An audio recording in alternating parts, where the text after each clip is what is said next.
Gentlemen, boys and girls, thank you for joining me on this wizarding journey. We're getting ready for Hogwarts Legacy, and I can tell you, I cannot be more excited. I have the pre-order done. I'll be playing it on February 7th, uploading these videos as fast as I can. But before I do any of that, what I want to do, I want to go through, I want to get our house, I want to get our Patronus, and I want to get our wand. I don't think they've said that the Patronus is going to be in the game, but what you can do is you can link your account that we're using here on Wizarding World, and that'll put us in the same house, and I think it'll give us the same wand as well. So let's hop in. Let's take a look. All right. So like I said, I've already got my avatar done. Let's do the house quiz. I'm really hoping for Ravenclaw. That's kind of what I've always said I am. Let's get sorted now. Discover our Hogwarts house. Moon or stars? Stars? Cats, toads, or owls? 100% owls. Barn owl? Yeah. Snowy owl. That's... Bro, Screech owl looks... Baller. We'll go Screech Owl. 4 boxes are placed before you. Which would you try and open? The gleaming jet black box with the silver lock and key marked with a mysterious rune that you know is the mark of Merlin. The small pewter box, unassuming and plain, with a scratched message upon it that reads, "I only open for the worthy." The small tortoiseshell box, embellished with gold, inside which some small creature seems to be squeaking. The ornate gold casket standing on clawed feet, whose inscription warns that both secret knowledge and unbearable temptation lie within. Whoa. Oh. I like this. This is more abstract than I was expecting. The creature, I don't like creature. Like, I don't like things with more legs than me. I only open for those worthy. Boy, this is really hard. That's what she said. I guess I'll go with this one. The golden clawed feet, very ornate. A troll has gone berserk in the headmaster's study at Hogwarts. It's about to smash, crush, and tear several irreplaceable items and treasures. In which order would you rescue these objects from the troll's club, if you could? A nearly perfect cure for dragonpox. I don't know. Like, give me them. Student records. Don't care about that. A mysterious handwritten book full of runes. Yeah. Yeah, I think that's probably the order I would do it. I might do the cure first. So let's do cure first. Blah, blah, blah. That. Okay, we're going to do it in this order. So the cure first, then the runes, and then the records. Who cares about records? Like, we have... Come on. We have databases for that. Get with the times, wizards. Let's go... Yeah.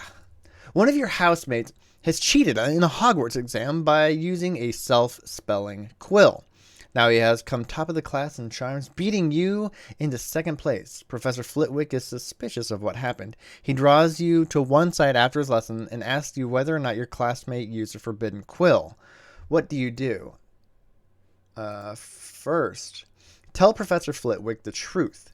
If your classmate is prepared to win by cheating, he deserves to be found out. Also, as you are both in the same house, any points he loses will be regained by you for coming first in his place. You would not wait to be asked to tell Professor Flitwick the truth. If you knew that somebody was using a forbidden quill, you would tell the teacher before the exam started. Man, oh man. Lie and say you didn't know, but hope that somebody else tells Professor Flitwick the truth. Tell Professor Flitwick that he ought to ask your classmate, and resolve to tell your classmate that if he doesn't tell the truth, you will. Ooh, that's skeevy. That's skeevy. I think it's probably the first one. Like, I'm not gonna rat the guy out unless the teacher comes to me. In which case, I'm not gonna lie to the teacher either. Sorry. How would you like to be known in history? The Great. Phoebes the Great, Phoebes the Wise, Phoebes the Bold, Phoebes the Good. I'm going to go with the Wise. Knowledge is power, people. What are you most looking forward to learning at Hogwarts? All about the magical creatures and befriend and care for them. Flying on a broomstick would be awesome. Apparition and disapparition, being able to materialize and dematerialize at will. That would be friggin' sweet. What are you... sorry. Secrets about the castle would be fun. Transfiguration, turning one object into another. Hexes and jinxes. Every area of magic that I can. Oh! I mean... all the magic. All the magic, dude. Why wouldn't you? That includes all of this stuff. Flying on a broomstick. Yeah. I would say if one of them was like hexes and jinxes, maybe. I'm going to go with this, obviously. Left or right? I'm left-handed. I always say left on questions like this. Let's go. Sorting Hat's making this decision. Drum roll, ladies and gentlemen. Let's hear it. Which house are we going to?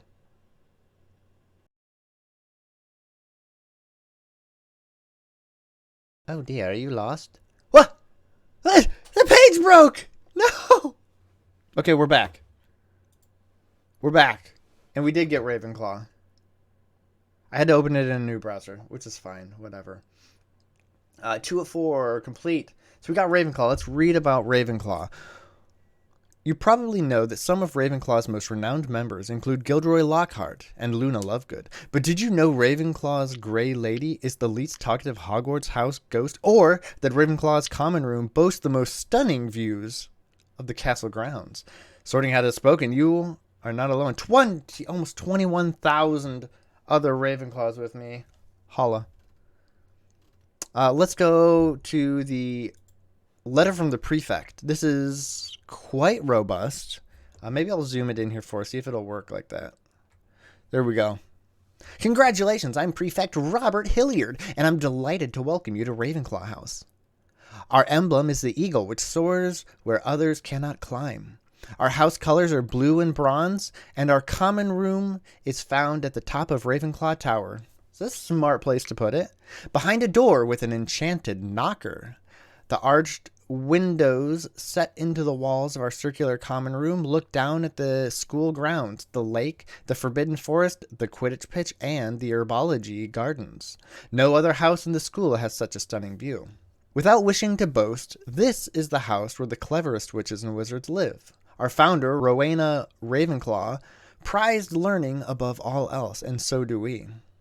Unlike the other houses who all have concealed entrances to their common rooms, we don't need one.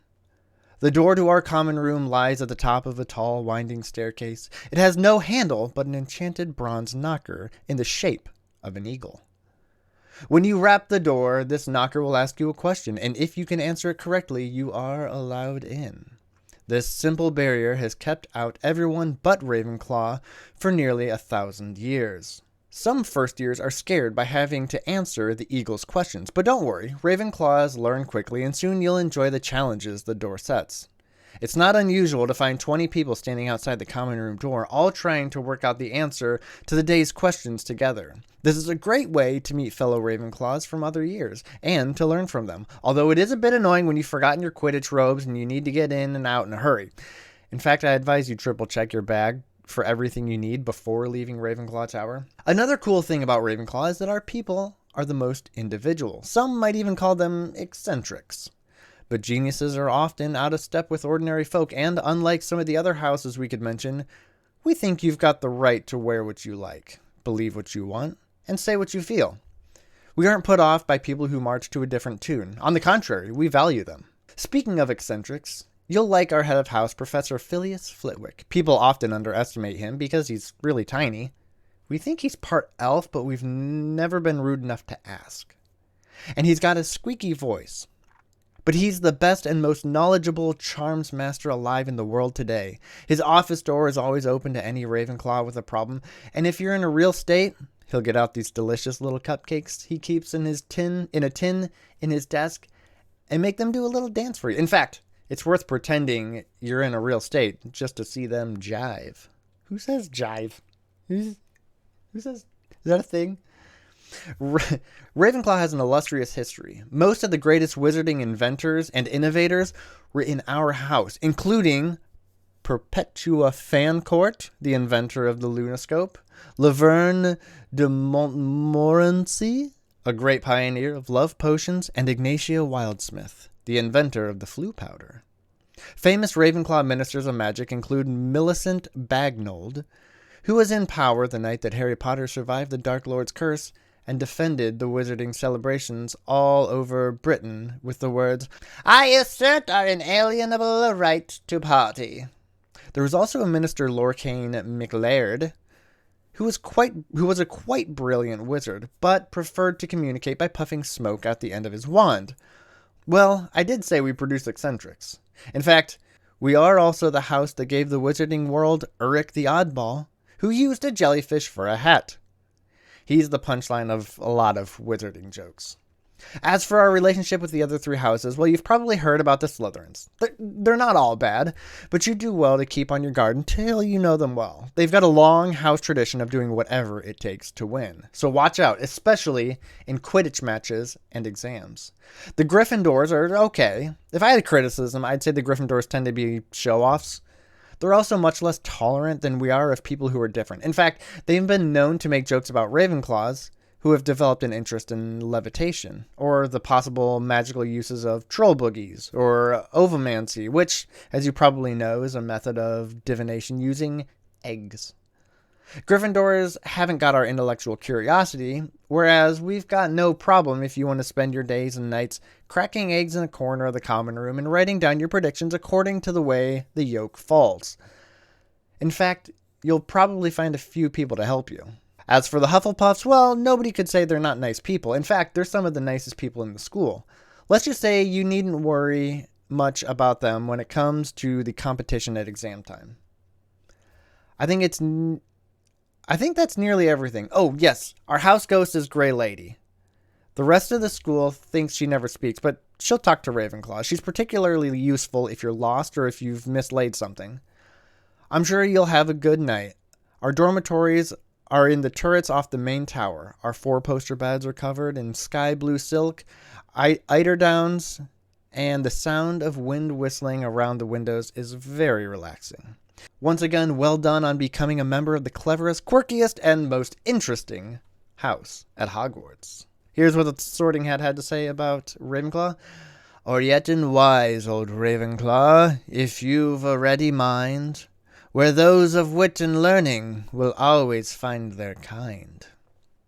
And that's our house. So tune in next time where we're going to be going through our wand as well as our Patronus. Like I said, I don't think we're going to be able to bring the Patronus into the game, but I believe the wand and the house we will be able to. So we'll get that going in the next one, and I'll see you guys later.